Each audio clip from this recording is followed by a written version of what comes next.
नमस्कार प्यारे विद्यार्थियों। आज हम करेंगे देव। देव के सवैये। देव का पूरा नाम देवदत्त द्विवेदी था। जन्म 1673 यूपी यानी कि उत्तर प्रदेश के इटावा में हुआ।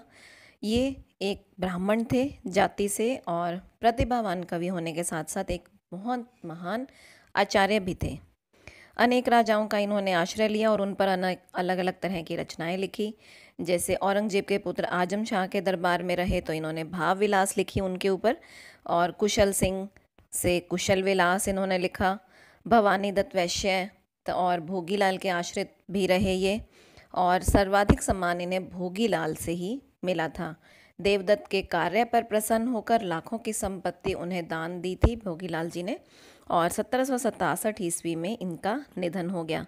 जन्म आपको 1673 बताया और मृत्यु 1767 ईस्वी। प्रमुख रचनाएं वैसे तो इनकी 72 कही जाती हैं, लेकिन शुक्ल जी ने, जिनका हम आधार मानते हैं हिंदी साहित्य का इतिहास, तो उन्होंने इनकी 25 रचनाएं बताई हैं। प्रमुख रचनाओं के अगर नाम लेते हैं तो भाव विलास, अष्टयाम, कुशल विलास, देव चरित्र, प्रेम प्रसंग, भवानी विलास, रस विलास, प्रेम चंद्रिका, सुजान विनोद, सुख सागर तरंग, काव्य रसायन, देव माया प्रपंच, देव शतक, राग रत्नाकर, जाति विलास आदि आदि बहुत सी हैं और बहुत प्रसिद्ध भी हैं। अगर आपको देव का परिचय और डिटेल में करना है तो प्लीज़ मुझे कमेंट करके बताइए। मैं इसके जो परीक्षा उपयोगी महत्वपूर्ण तथ्य हैं उनके बारे में आपको अवश्य बताऊंगी। तो शुरू करते हैं देव के सवैये। पायनी नुपुर मंजू बजय, कटी किंकनी कै धुनी की मधुराई। जो श्री कृष्ण जी हैं उनकी सुंदरता, उनके हाव भाव, उनके आभूषण, इनके बारे में चर्चा की गई है। पायनी मतलब पैरों में, नुपुर मतलब पाजेब, मंजू मतलब सुंदर। बहुत से बच्चे पूछते हैं मेरा नाम मंजू है तो इसका क्या मतलब है, तो आज आपको बताते हैं। उसका नाम होता है सुंदर, सुंदर लड़की मंजू। कटी, कटी मतलब कमर। किंकनी मतलब कमर में पहनने वाला एक करधनी सी होती है उससे। कै धुनी की मधुराई, धुनी मतलब ध्वनि, मधुराई मतलब मधुरता। तो करते हैं इसका। जो बालक श्री कृष्ण जी हैं उनके पैरों में सुंदर, बहुत सुंदर नुपुर यानी के पायल बजते हुए मधुर ध्वनि उत्पन्न हो रही है। उनकी कमर में करधनी की मधुर आवाज़ सुनाई दे रही है, इधर से पायल की और उधर से कमर की। एक अच्छा सा म्यूजिक बन गया है। सांवरे अंग लसै पट पीत, पीत मतलब पीला। कृष्ण जी पीताम्बरी कहे जाते हैं, पीले वस्त्र में। पट मतलब वस्त्र, लसै मतलब सुशोभित और सांवरे मतलब सांवले। सांवले अंग, लसै मतलब सुंदर लग रहा है, सुशोभित है या पहना हुआ है। पट मतलब वस्त्र, पीत मतलब पीला। हिये हुलसै बनमाल सुहाई, हिये मतलब हृदय, हुलसै मतलब आनंदित हो रहा है, बनमाल मतलब वन की फूलों की माला, सुहाई मतलब सुशोभित है, सुंदर लग रही है। तो श्री कृष्ण जी के श्याम वर्ण के शरीर पर यानी कि सांवले शरीर पर पीले रंग के वस्त्र अत्यधिक सुशोभित हैं, हो रहे हैं, और उनके गले में सुंदर वन के फूलों की माला है यानी कि वनमाला है। जब हम श्री कृष्ण जी का एक तस्वीर सी देखते हैं, उनका स्वरूप देखते हैं, तो आपने देखा होगा उनकी धोती पीले रंग की बंधी होती है, कमर पे करधनी होती है और गले में एक बहुत सुंदर वनमाला होती है, ताज़े सुंदर खुशबूदार फूलों की। तो वही आपने अपने मन में, अपनी आँखों के सामने वो चित्र को अगर रखेंगे तो इसकी व्याख्या कहीं भी मुश्किल नहीं लगेगी। इसका बिल्कुल उसको देखते हुए, इमेजिन करते हुए आपने इसकी व्याख्या करनी है। माथे किरीट बड़े दृग चंचल, माथे किरीट, किरीट होता है मुकुट, माथे पर मुकुट है। बड़े दृग, बहुत बड़े बड़े उनके नेत्र हैं, बड़ी आंखें सुंदरता का प्रतीक होती हैं। और चंचल, चंचल हैं उनके नयन, विशाल हैं, चंचल हैं। मंद हंसी मुख चंद जुनहाई, उनके मुख रूपी, मुख चंद रूपक अलंकार, मुख रूपी चंद्रमा पर हंसी की चांदनी अत्यधिक मनोहर लग रही है, बहुत सुंदर लग रही है।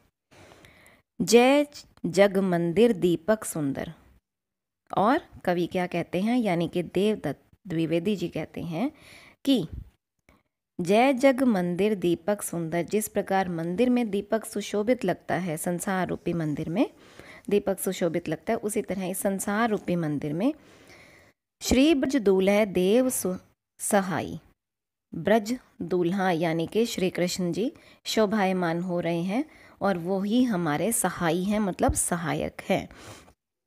अंत में कवि ने ये कामना की है कि बालक श्री कृष्ण सभी प्रकार से उनके सहायक बने। एक बार दोबारा देख लेते हैं इसी को।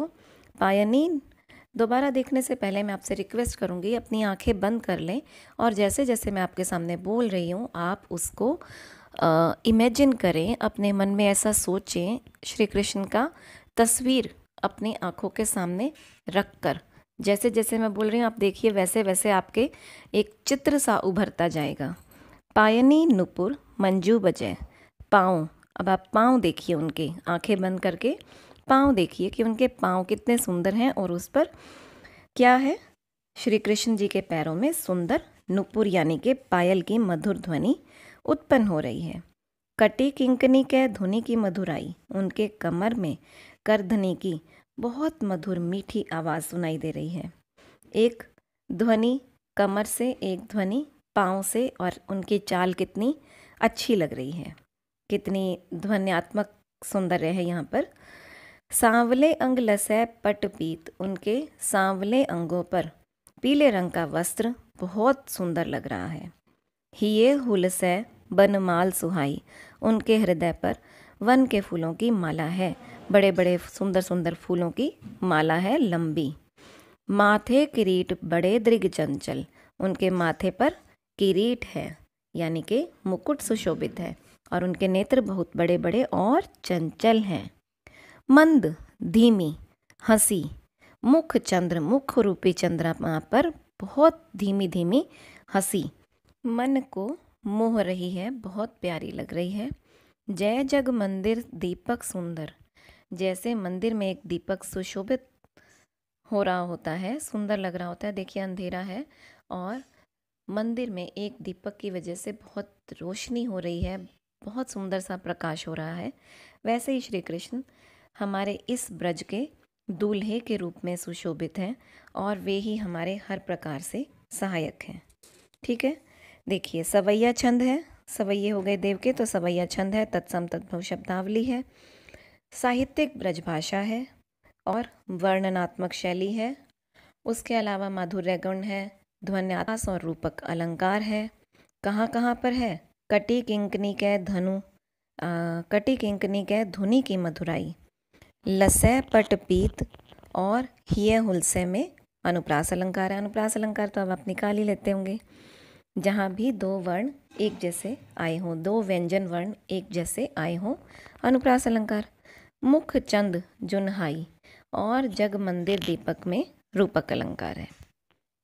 आशा करती हूँ यहाँ तक समझ आ गया होगा। अगला करते हैं। अगला करने से पहले भी मैं आपसे रिक्वेस्ट करूँगी, जैसे यहाँ तस्वीर में दिया गया है अपने मन में वैसा एक छवि बना लीजिए, तो आपको पढ़ना और समझना बहुत आसान हो जाएगा, क्योंकि आँखों के सामने आई हुई छवि को देखकर चीज़ को समझना बहुत आसान हो जाता है। कहते हैं ना कि a picture can say thousands of words, बहुत से शब्दों को कहने की क्षमता एक तस्वीर में होती है। डार द्रुम पलना बिछौना नव पल्लव के, सुमन झिंगुला सोहे तन छवि भारी दे। डार द्रुम मतलब पेड़ की जो डाल है, पलना मतलब पालना, जो झूला होता है जिस पर एक छोटे से बच्चे को सुलाते हैं। बिछौना बिस्तर, उसका बिस्तर लगा है। नव पल्लव किस चीज़ का, नए पत्तों का। झिंगुला फूलों का झबला, ढीला ढीला, बच्चों को खुले खुले वस्त्र पहनाते हैं, जीन्स थोड़ी ना पहना देंगे एकदम से टाइट सी। सोहे मतलब सुशोभित है। तन मतलब शरीर, छवि मतलब सुंदरता।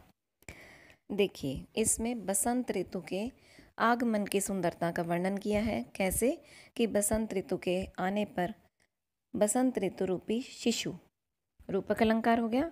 शिशु कौन है, बसंत ऋतु, क्योंकि वो अभी आया आया है इसलिए एक छोटे बच्चे की तरह से है। शिशु के लिए वृक्षों की डालें एक तरह से झूला बन गई हैं। पलना बन गई हैं और नए नए कोमल, बड़े ही सॉफ्ट से, एकदम सुंदर से, अच्छे से, और छूने में हार्ड नहीं हो, सॉफ्ट से बिछोना बन गए हैं। बालक बसंत के शरीर पर फूलों का एक ढीला ढाला बहुत सुंदर झबला पहना दिया गया है। पवन झूलावे केकी कीर बतरावे देव। देव जी कहते हैं कि जो पवन है, अब वो झूला कौन हिला रहा है?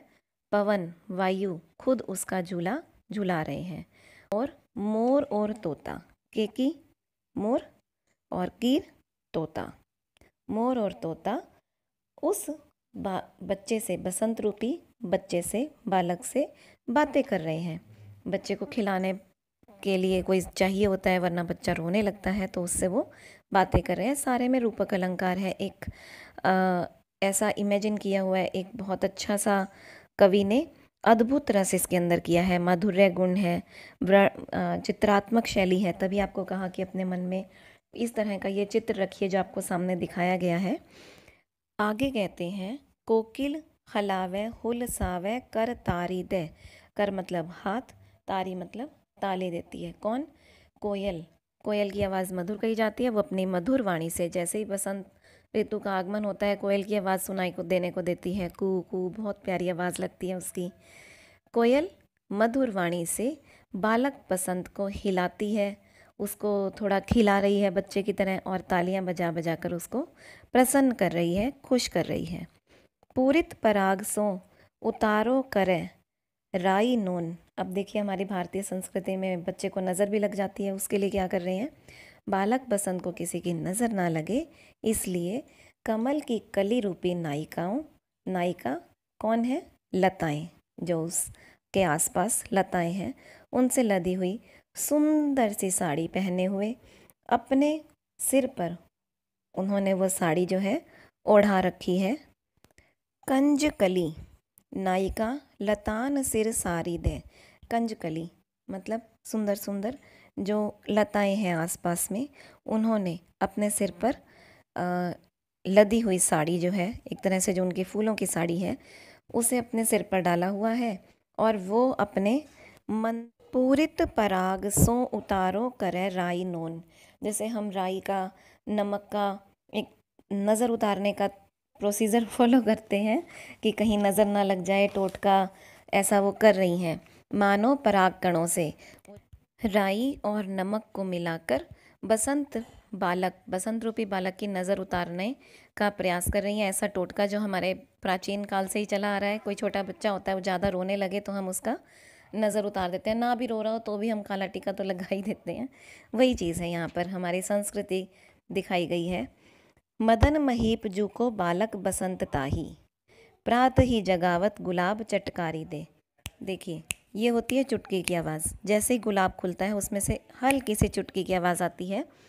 बसंत कामदेव का ही छोटा रूप लेकर, यानी कि एक बच्चा बनकर, ऐसा प्रतीत हो रहा है जैसे उसे जगाने के लिए सवेरा हर रोज़ गुलाब की चुटकियाँ बजा रहा है। इसमें अद्भुत रस है, माधुर्य गुण है, तत्सम तद्भव शब्दावली है, साहित्यिक ब्रज भाषा है, वर्णनात्मक चित्रात्मक शैली है, कवित छंद है, अनुप्रास रूपक और मानवीकरण, मुख्यतः मानवीकरण अलंकार है। देख लेते हैं कहाँ कहाँ पर है मानवीकरण, तो आप पूरे में ही मान लीजिए। पवन झुलावे कंजकली नायिका लतान, प्रात ही जगावत गुलाब चटकार। उसके अलावा सुमन झिंगुला, कंजकली नायिका, मदन महीप यानी कि मदन रूपी, बालक बसंत, इन सब में रूपक अलंकार है। उसके अलावा अनुप्रास तो पूरे में है ही। तो यहाँ पर होते हैं हमारे 2, 1 बच गया, उसे हम अगले भाग में करेंगे। आशा करती हूँ अच्छा लगा होगा, तो लाइक, शेयर और सब्सक्राइब ज़रूर करें। धन्यवाद।